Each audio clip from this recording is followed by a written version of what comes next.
मेरे पति एक स्टोर मैनेजर है। हम नॉर्थ कैरोलिना के सबर्ब में रहते हैं। मेरा बेटा जिमी बहुत ही एक्टिव और शरारती बच्चा है। हमेशा कुछ ना कुछ करता रहता है। जब वो छोटा था तो मैं उसे बिजी करने के लिए कुकीज या स्नैक्स दिया करती थी, पर अब वो 9 साल का है और पूरे घर में इधर उधर भागता रहता है। 1 महीने पहले की बात है। वो घर आया और अपने पापा से अपने लिए एंड्रॉयड फोन खरीदने को कहा। उसने कहा उसे अमंग अस नाम की कोई एंड्रॉयड गेम खेलनी है। मेरे हस्बैंड ने बिल्कुल मना कर दिया क्योंकि एक 9 साल के बच्चे को एंड्रॉयड फोन देने की कोई जरूरत नहीं है। मैंने भी मेरे हस्बैंड के साथ हामी भर दी। जिमी हम दोनों से नाराज हो गया और बिना खाना खाए ही सो गया। मुझे थोड़ा दुख हुआ, लेकिन मेरे हस्बैंड ने कहा कि ये उसके अच्छे के लिए ही है। एक बच्चे को एंड्रॉयड फोन देना उसके बचपन को छीनने जैसा ही है। अगले दिन मैं अपने बेटे को लेने स्कूल गई और उसके टीचर ने बताया कि वो मैथ्स क्लास में एंड्रॉयड फ़ोन के साथ पकड़ा गया था। मैं बहुत हैरान हो गई क्योंकि हमने उसे कोई एंड्रॉयड फ़ोन दिया ही नहीं था। घर पहुंचने के बाद मैं जिमी के साथ बैठी और उसे प्यार से पूछा कि उसको एंड्रॉयड फ़ोन कहाँ से मिला। उसने अपना सर हिलाया और कुछ जवाब नहीं दिया। जिमी हमेशा से एक अच्छा बच्चा रहा है, कभी उसने मुझसे झूठ नहीं बोला। मैंने उसके गाल को सहलाया और उसे फिर से पूछा। उसने बताया वो एलेक्स का फोन था। एलेक्स ने उसे खेलने के लिए दिया था।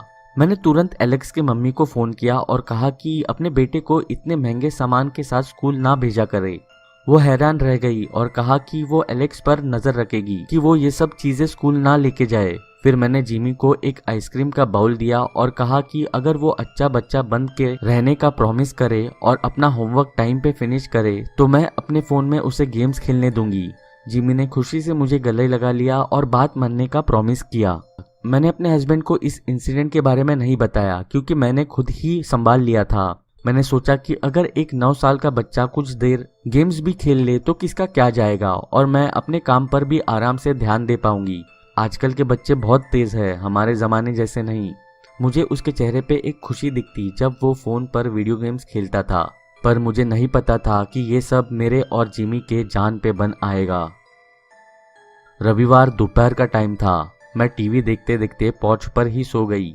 मैंने रियलाइज़ नहीं किया कि जिमी ने चुपके से मेरा फ़ोन ले लिया और किचन के ज़मीन पर बैठकर अपनी फेवरेट गेम अमंग अस खेलने लग गया। मेरे हस्बैंड फिशिंग ट्रिप पर गए थे तो घर में मैं और मेरा बेटा ही थे। मैं नींद से उठी और देखा पूरे घर में अंधेरा था। पहले मुझे लगा कि शायद मैं कोई सपना देख रही थी, पर खिड़की के पीछे से आती सूरज की किरणों से पता चला लाइट गई हुई थी। हमारे एरिया में कोई इलेक्ट्रिकल रिपेयरिंग हो रही थी तो हर हफ्ते 2-3 बार 5-10 मिनट्स के लिए लाइट जाती थी। मैं उठी और कैंडल्स ढूंढने लगी। 5 मिनट की शांति के बाद मुझे कुछ अजीब सा महसूस हुआ। मैंने देखा जिमी कहीं नहीं था। मैंने उसे आवाज लगाई पर कोई जवाब नहीं आया। मैं बहुत डर गई और घर के बाहर आकर उसे आवाज लगाने लगी। फिर मुझे बैकयार्ड में से आवाज सुनाई दी। मैं भागती हुई बैकयार्ड में गई। जिमी इलेक्ट्रिकल वायरिंग बोर्ड के पास ही खड़ा था। वो एक जंग लगे पुराने टीन के ढक्कन पर खड़ा था और वायरिंग सेक्शन की तरफ जाने की कोशिश कर रहा था जहां बहुत तारें लटकी हुई थी। हमारा घर पुराना था इसलिए तारें थोड़ी पुरानी थी। मैंने घबराते हुए बोला, जिमी प्लीज नीचे आ जाओ और उन तारों को हाथ मत लगाना।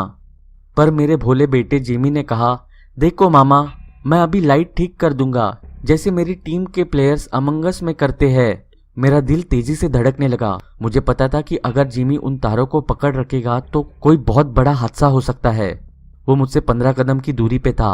मैं उसकी तरफ भागी और एकदम से लाइट आ गई और एक बहुत ही भयानक धमाका हुआ। मेरे जिमी की जोर से आवाज आई और मैंने देखा कि उसके आसपास आग लग गई है और बैकयार्ड में धुआं ही धुआं हो गया था।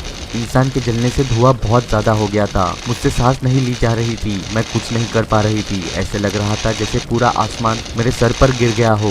इंसान की चमड़ी की स्मेल ने मेरे गले को चौक कर दिया था और उस समय मैं मर जाना चाहती थी।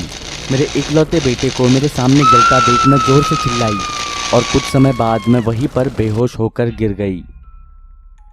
मुझे और मेरे हस्बैंड को नए घर में शिफ्ट हुए 1 महीना हो चुका है। मैं उस घर में अपने मरे हुए बेटे की यादों में नहीं रह पा रही थी। मैं खिड़की पे बैठे बैठे यही सोचती रहती हूँ, एक एंड्रॉयड गेम ने मेरी जिंदगी तबाह कर दी। अमंग अस गेम खेलने से मेरे जिमी ने सोचा कि तारों को पकड़कर बांधने से लाइट आ जाती है। पहले 2 हफ्ते तो बहुत मुश्किल थे क्योंकि मेरी लापरवाही की वजह से अपने इकलौते बेटे को खो देना एक सदमा था। पर अब नहीं रोती। जानते हो क्यों? जब मेरे हस्बैंड घर नहीं होते तब मैं रोज अमंग अस खेलती हूँ। जैसे ही गेम शुरू होती है और वो डरावनी सी आवाज़ बैकग्राउंड में बजती है, मुझे जिमी के हंसने और घर में भागने की आवाज़ें आती है। हाँ, मेरा जिमी मुझसे मिलने आता है। इस गेम की वजह से मैं अपने बेटे से मिल पाती हूँ। मैंने ये बात अपने हस्बैंड से छुपाई हुई है क्योंकि वो मुझ पर कभी भी विश्वास नहीं करेंगे। वो सोचेंगे कि मैं पागल हो गई हूँ। पर जैसे ही वो गेम मेरे फ़ोन पर चलती है, जिमी मेरे कान में आकर बोलता है, चलो अमंग अस साथ में खेले मम्मा। मुझे ये गेम बहुत पसंद है मम्मा। एक छोटे से बच्चे से क्या डरना, राइट? मतलब उसे हमारी याद आती है और हमें उसकी। और मैं ये गेम रोज़ दोपहर में खेलूंगी जब तक ये जिमी को रखेगी अमंग अस।